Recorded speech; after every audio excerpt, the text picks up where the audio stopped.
Sorry. Good. I could never be an actress. Okay, ready? Okay. That was fucking terrible. Okay, you guys ready? Mm-hmm. Dogs are man's best friend. However, an untrained dog can add unneeded stress to your life. If your dog's not listening to you, it could cause you to raise your voice or yell, which stresses you out and in turn stresses out the dog. It is better for everybody if we take the time to thoroughly train our pets. One of the most important things to train your pet on is walking on a leash. Canineaggression.com states that this is the most important thing to train your dog on because it can prevent physical harm.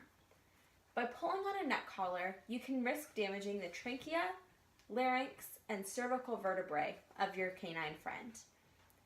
It also makes walks way more enjoyable if your dog is trained on how to walk correctly, so you're not fighting with them the whole time.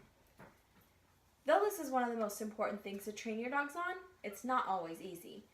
I recommend that you start with more simple commands, such as sit or leave it, before moving on to leash walking.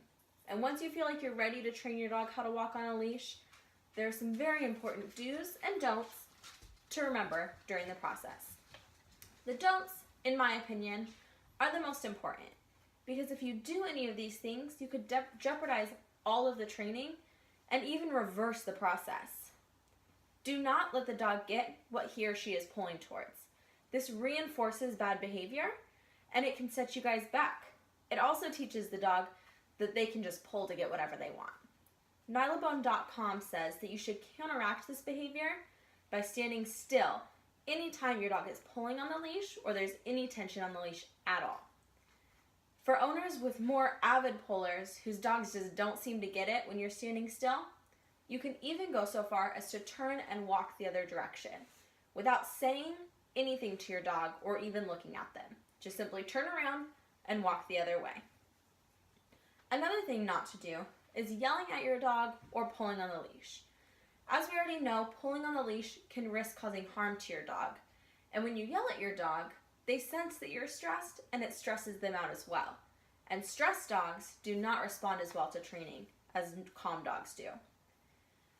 Another thing to remember is do not give your dog an unfamiliar command. If you give your dog a command that they're not familiar with, this teaches your dog to associate that command with whatever they're doing at the time, which not only causes them not to listen to you now, but if you ever decide to use that command for training in the future, they just won't catch on. Some good things to remember to do while you're training your pet are using verbal commands that they already know. So if your dog already knows how to sit, you can use that to your advantage by telling your dog sit whenever they're pulling towards something. Thus, getting them back on track, focused on something other than what they're pulling towards, and allowing you to continue on your walk. An important thing to remember if you do decide to do this is to always reward positive behaviors. If your dog responds positively to your verbal cue, or if your dog is walking with slack in the leash without you telling them to, simply give a click of your clicker or give them some praise and give them a treat. Another good thing to do is use a short leash. What this does is it keeps your dog by your side, doesn't give them very much room to run, and it doesn't give them very much leverage to pull you on. It also teaches your dog to lead at your side. And world-renowned dog trainer Cesar Millan believes that dogs who walk in front of you feel as if they're leading the pack, which encourages their urge to pull even further, and it makes them think that they're in charge of you, which they're not. Keeping your dog on a short leash and leading them at your side shows them that you're in charge, and it suppresses that urge for them to pull. If you do have a dog with a lot of energy, a good thing to do would be to take your dog out to play before you take them on a walk. It can be helpful during the training process for your dog to be a little bit more relaxed so that they're more focused. If your dog is tired, they have less energy to pull, and they have less energy to be distracted on other things. If you did this and your dog still isn't getting it, training still isn't working, take a look at what you're doing during your walks. Are you calm and in charge? Are you following the steps and being consistent with your training? Are you rewarding bad behavior? These are all things that can cause your dog to be confused if you don't execute them properly. And there can be no slack in your training. A good thing to remember is that if there's any slack, the dog gets confused on what you want. So you need to set good expectations so that your dog knows how you want them to behave. If you did all this and your dog still isn't getting it, there are other tools that you can use to help train your canine friend. My personal favorite is the head harness. This little piece wraps around the snout, it goes back to the collar, and then it attaches to the leash. Whenever you pull on the leash, it pulls the snout down, which controls the head of your friend. If you have control of the head, you have control of the body.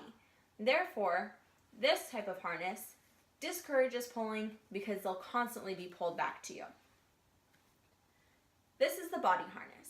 This is another good one if you have a dog who's a lot bigger than you, or a dog who's really small and can slip out of their collar easily. What this does is it goes around their chest and around their waist, and then it attaches to the leash behind their waist. Now, if you have a dog that's too big and you have to pull them back, or too small, this also reduces the risk of harm to your dog because it spreads the force of you pulling on the leash across their whole body as opposed to just being on their neck area. This is a tool I've already mentioned. This is the clicker. How you use this one is if your dog responds positively to something, you simply give a click of the clicker and you give your dog a treat. And your dog eventually will learn that the clicker means that they've done something good, and you can wean them off of the treats at that point as well.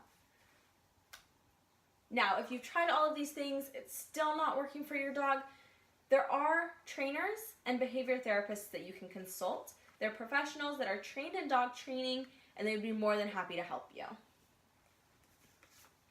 Now, it is important to me that my dogs are well behaved on walks, and especially now that there are 2 of them. But consistency is key. If I'm not consistent in my training, my dog doesn't know what to expect of me. So I need to make sure that I'm following through with the discipline and that I'm rewarding good behavior.